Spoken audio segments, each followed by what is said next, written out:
মাজে কৰি থাকোঁ আৰু মই খালি যি কাজিয়া কৰোঁ মই ষ্টেজত বেছিকৈ কৰোঁ। কিয় হয় এইটো? মোৰ ষ্টেজত কৰি দিবলৈ মন যায় চবৰে আগত। সেইটো জুবিনদাৰ পুৰা বেলেগ ন?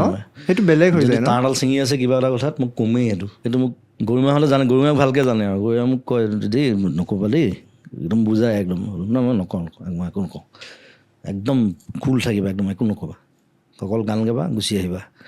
আৰু যেতিয়া মোক মানা কৰে সেইটো মই কমেই তাৰমানে প্ৰব্লেমটো সেইটো। মোক যে মানা কৰি দিলে, মানা নকৰা হ'লেও হয়তো মই নগ'লোহেঁতেন। মানা কৰি দিয়াৰ কাৰণে মই কমেই তাৰমানে লাহেকৈ মাইকটো লৈ হাঁহিটো মাৰিলে গম পাই যায় আৰু শেষৰতে এনেকৈ চাই হ'ল আৰু আজি এখন ফালিব এতিয়া কাৰোবাক। কিন্তু ডাইৰেক্ট কৰি ভাল পাওঁ আৰু কথা। তাৰপিছত ওলাই অহাৰ পিছত সেইবিলাক থট মই সৰুতে তেনেকুৱা আছিলোঁ বোলে মায়ে কয় মানে মই যেনিবা ভাত খোৱা নাই, যদিও নেখাওঁ তেতিয়া মায়ে উল্টাকৈ কয় ভাত নাখাবি দেই, নাখাবি কিন্তু, তেতিয়া মই খাম তাৰমানে।